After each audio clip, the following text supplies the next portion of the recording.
since the car is not going to have stock rear seats, I'm going to get these seat brackets out for the rear. Let's get into it.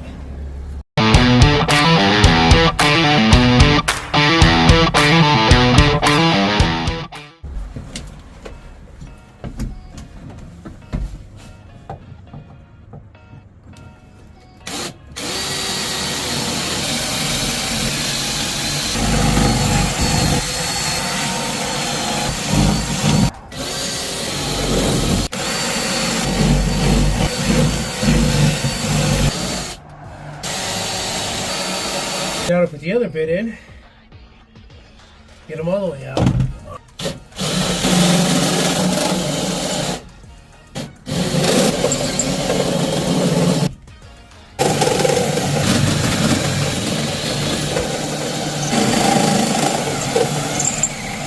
Hammer time!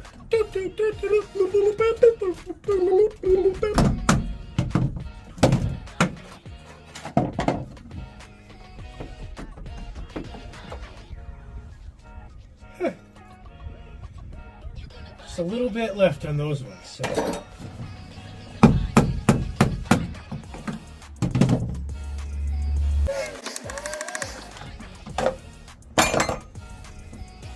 Stupid.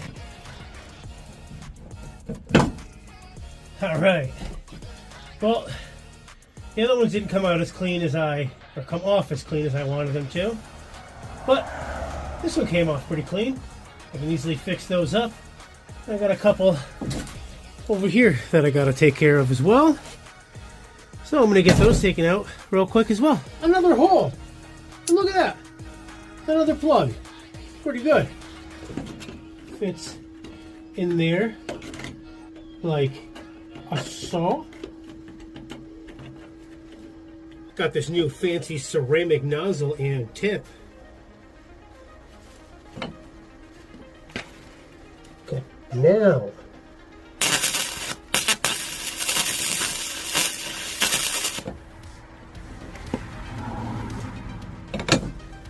it's stacked in.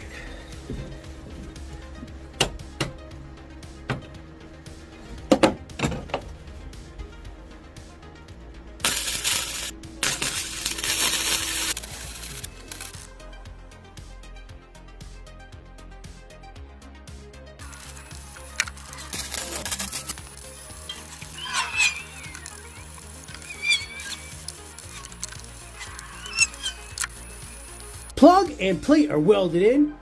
Yes, the welding does leave something to be desired, but it's strong and I am going to burn it in with another pass there. Still got to put the plate on from the bottom and drill the hole. Got these finally all ground down. Filled in some of the areas and ground those down as well. They're not perfect, so I'm going to hit them up a little bit more. And then they'll be all good to go for that.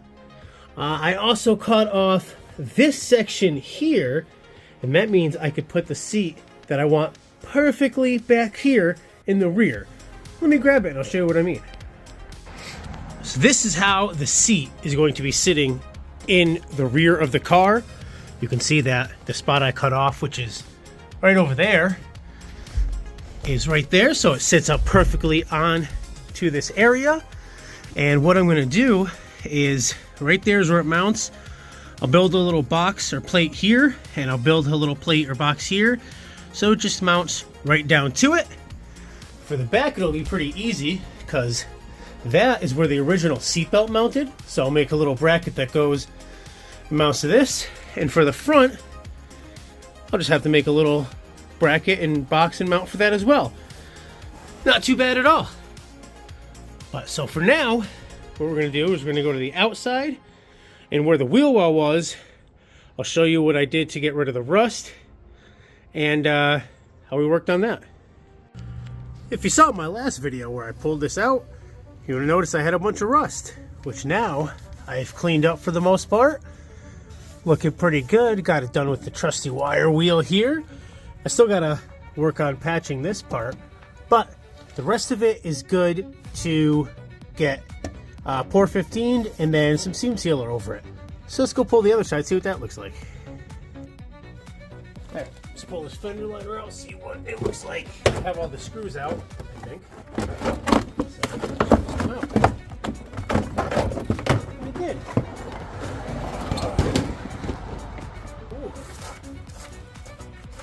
definitely do not like that. Wow. This side is arguably worse than the other side. Oh, wow. Well, let's take a little sneak peek in here. Oh, it's hard to see. Let's see if I can get my light on. Well, you can see it actually. Rust. Rust. More rust. More rust. The hell, man. Alright, well, hey, some more rust over there. But I guess it's not, I mean, it's not terrible. I don't have to patch anything. A little bit of rust here. That I might have to kind of patch, but we'll see. I'm going to get it all wire wheeled and see what happens and see what it looks like from there. Alright, you saw the before. Here's the after. All the poor 15 on here. Some drips here and there, but hey, you know what? With poor 15, more is better. Looking pretty dang good. Heck yeah. I did do this spot over here, which is a little hard to see. I gotta cut out the rest of it and do the hole, but since it was bare metal, I didn't want to let it sit there and rust. Oh, I forgot a spot. Oh, see if I'm touching that up here in a little bit, but here's the other side. So I did this one as well, and it looks freaking killer. Again, some drips, but it doesn't matter. Heck yeah. It's looking real good. So next is to power wash the inside of these, then put a little bit of seam sealer in spots where I need to, and then I can put the fender liners back in. Well, at least this one, because I don't need this one out. It's all off, so let's inspect. Got a little bit over here, which I knew about, so got it down there. A little bit here, nothing crazy, just a little tiny bit of surface rust starting. Over here is the spot that you saw from the other side. So what I'm gonna do is, I'm actually gonna come in this side, it's a little bit easier. I'm gonna cut it right above here, where my finger is. Make it a little bit square so I can just put a panel in here, put a hole in it, so this wire can go back through where it was before. Obviously there'd be a grommet in there, and it'll be good as new. And a little bit of rust there. But besides that, everything else is looking A-okay. So, just gotta clean up that a little bit, and we'll be good to go. Got my spot all cut out. Got to clean it up and get some of the rubber and everything off. I measured it up. I'm going to go cut out my patch panel, and then I can get it welded in. Alright, got it all cleaned up. Most of it anyways. Couldn't get some of the rubber that's up in there, but it'll just burn off anyways, and then I'll be able to like get it out and get the Pour 15 on it. But let's tack in my patch panel, which is a little bit bigger than what this is, which is what I wanted. So let's do it. All right, well the pieces started to get tacked in. Obviously I got more to do. A little bit of sanding, some seam sealer, Pour 15 or Pour 15 then seam sealer, and I think it'll look amazing. So let's continue on. Heck yeah, this is all nice and pretty smooth, but it's patched in. Gonna Pour 15 it and seam seal it, and that'll all be done. I tacked it up a little bit on the other side, but hey, once I Pour 15 and seam seal a little bit of this, you're not ever gonna notice, and you're not gonna see any of this anyways, because it'll be completely hidden. I also finished up this a little bit here as well. Once I put a little bit of body filler over it, I think it'll look amazing. Now let's get back to the inside for a little bit. All right, now that most of the rust preventative maintenance and all that kind of shit is done on the outside, I can start moving back on the inside. And this is where I'm going to have the plate welded to the floor, so I can have the harness bar coming up. Well, not harness bar, main hoop coming up and going over to the other 6x6 inch plate that I'm going to have over there.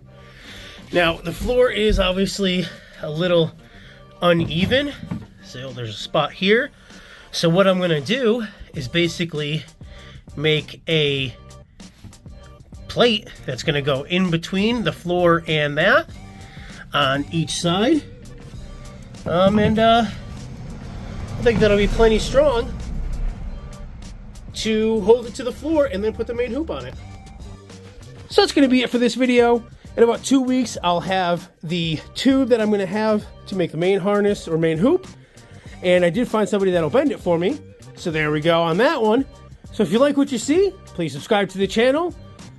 Click that notification button, like the video, share the video, and as always, let's freaking go, dude.